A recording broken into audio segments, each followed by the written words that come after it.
covering the entire Piedmont Triad and everywhere you are. This is WXII 12 News at 5. And right now on WXII 12 News at 5 o'clock, we are celebrating all things Mount Airy. We're coming to you live from Main Street in the heart of downtown, hanging out with a lot of good people. You hear there's a lot of action going on behind me as we celebrate everything that's spectacular about this Piedmont community. Hey, maybe Barney Fife's on his way here. Well, all this hour we're going to bring you special reports about Mount Airy. We've got live interviews. Lainey Pope and Kenny Becker out there with the crowd, and we're going to check in with them just a little bit later.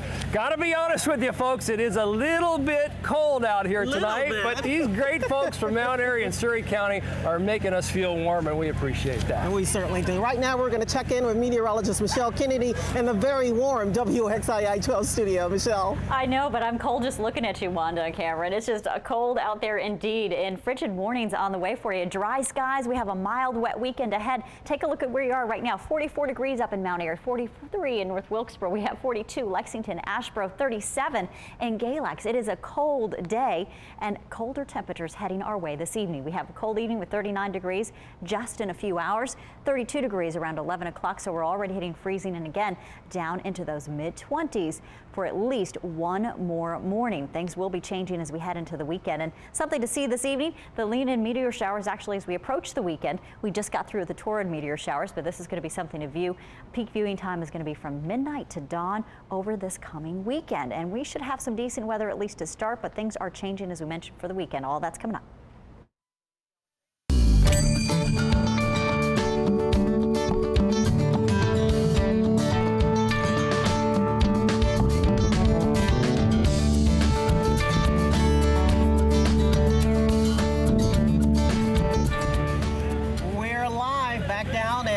Mount Airy downtown, and we're having a ball just hanging out with so many wonderful and nice people. It's been great. We have been up here all day long, folks dropping by, making us feel welcome, and you always feel welcome when you come to Mayberry. Of course, today Mayberry RFD stands for Really Frigid Downtown. It is cold out here tonight, folks, but we are having a great time. Of course, Lainey Pope and Kenny Beck, they're out with the crowd mingling right now. Let's check at them and see what they're up to. Lainey and Kenny? Well, we've been roaming the streets for sure. We've found some hot chocolate. That keeps you warm. I found a lot of smiles and a lot of friendly people, and that definitely warms your heart, but it doesn't do a lot for your hands and your feet, does it? No, it doesn't. I'm going no gloves right now. I think when the sun comes down, I'm going to have to go gloved. We see various members of the animal kingdom, various mammals in the crowd here, keeping warm in different ways. Daisy the goat, that's something you don't see every day, a goat with pink bows in its hair and a little harness there. That's awfully cute. We'd love a fur coat like that. Wow, she must be really warm. And you know who I found here? Barney has arrived, and Barney is layered up here. Go ahead and show me all of your undergarments. Whoa, okay. Are we allowed to do that? Okay, He's now Super Barney. Yeah, what about your legs? Here. There we go. Let's do He is PG-13, ready. Barney, all right? And he's got a list of things he can give people tickets for. Horsing around, that'd be you. Yeah, boy. Do it all the time. It is cold, as Michelle said, 43 degrees, but we are having a great time out here, moving around. Glad to see everybody out here today. Y'all having a good time? Yeah. Anybody cold? Yeah. 50-50 split. Right. Okay, Wanda, let's send it back up to you. A lot more on the weather and a lot more on our various Mayberry adventures. You waited tables, I played football. We are both still recovering from our bruises. Oh, absolutely. And Mary Dowell from Snappy Lunch just waved at me over there. We are going to have a Nerf basketball hoop-off coming up later, so you're going to watch that. All right, we'll look forward to that. I just realized I've never seen Clark Kent and Barney Fife together, so maybe now you know why. Well, we'll be back in just a few minutes, but first we want to get a check of the news of the day. And we're going to check in with Margaret Johnson back in our studio, and she has all the stories making news today. Margaret. All right, thank you so much, Cameron and Wanda. And we are covering a developing story right now in Winston-Salem, where the bodies of two men have been found near Salem Lake. Our Veronica White is live at the scene with the latest. Veronica, what can you tell us? Well, Margaret, the parking lot off of Salem Lake Road where it happened and the whole area around it have been closed off since this morning. Behind me, police still on scene at this hour, and Winston-Salem police tell us that 2 men were found dead after a shooting at the parking lot at Salem Lake, and they have not been identified. Police say they are not looking for any other suspects, and the public is not in any danger, but they got the call around 11:30 this morning from somebody at the lake. It's not clear whether that person heard the gunshots or already found the men dead. Now, once the police arrived, the 2 men were found deceased, and they've been speaking with the person who called as well as a few people who were in the area at the time. There were some folks that were visiting the lake area, and we've tried to locate such individuals and interview them, so trying to understand what did they see, what did they hear, so that's where we're at this point. And the rest of the park has stayed open to visitors. In Winston-Salem, I'm Veronica White, WXII 12 News.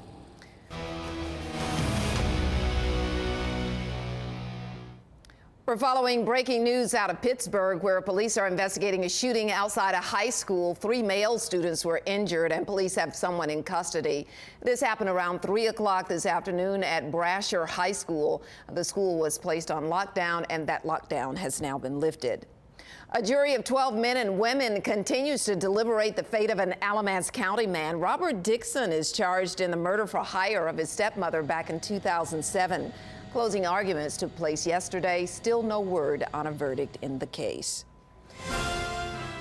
The latest poll finds Senator Kay Hagan's lead over Republican challengers has disappeared. The Greensboro Democrat has responded with calls for an investigation into what went wrong with the federal health care website. This, as we learned today, that approximately 106,000 people have enrolled in the new health care marketplace. Our Bill O'Neill joins us with the story. Senator Hagan has joined with Republicans in questioning the Affordable Care Act and challenging a president whose coattails she rode into office 5 years ago. Just one day after the president apologized for his troubled health care plan, Senator Hagan returned home to North Carolina to face questions about it. Senator, if you don't mind, would you comment on the president's apology regarding the Affordable Care Act? You know, the issue with the Affordable Care Act, I think all of us are frustrated that the website is not working. Senator Hagan responded with news about a bill she's co-sponsoring that would allow people to keep their health care plans. But she didn't answer the question, so I tried again. Could you also, though, comment on surprise, appropriate, the president's apology over the Obamacare issue right now? You know, I think what we need to be focused on is how to help the public. Still no answer to the question, asking for her reaction to the president's apology. Now the North Carolina Democrat is calling for a federal investigation of the troubled health care website. And it comes on the same day that a new poll shows that Hagan is now in a dead heat with Republicans hoping to unseat her next year. The poll comes a week after Americans for Prosperity unveiled a $1 million ad campaign linking Hagan to the troubled health care program. Hagan continues to push for Obamacare. Hagan supports waivers for friends of Obama and special treatment for Congress and their staffs. PolitiFact.com, a fact-checking website, found no evidence to support the ad's claims and concluded it was false. But that didn't help Hagan's latest poll numbers. The senator tells WXII at 12 News she plans to fight back. If you look at the millions of dollars that are going to be pouring into this state, I want to be sure that the public understands the facts, and that's what we'll be working on. Senator Hagan notes that there's a long time between now and Election Day, but says fixing the Affordable Care Act and getting that website up and running has to be done quickly. I'm Bill O'Neill reporting. Back to you. Thank you, Bill. Vice President Joe Biden will be in North Carolina this week campaigning for Senator Hagan. Biden postponed a fundraising visit last month to Durham. He'll be campaigning for Hagan Friday in Chapel Hill. I've had the same girl cut my hair for the last 18 years, but today that's about to change. I'll show you why coming up. I woke up that morning and I told my husband, I said, I now know what I have to do. God has put this dream in my heart. Inside the Blue House, we talked to the owner of this Mount Airy art studio about her mission to inspire creativity in the community. And we have taken our show on the road. You're watching a special edition of WXII 12 News at 5 as we celebrate Mount Airy.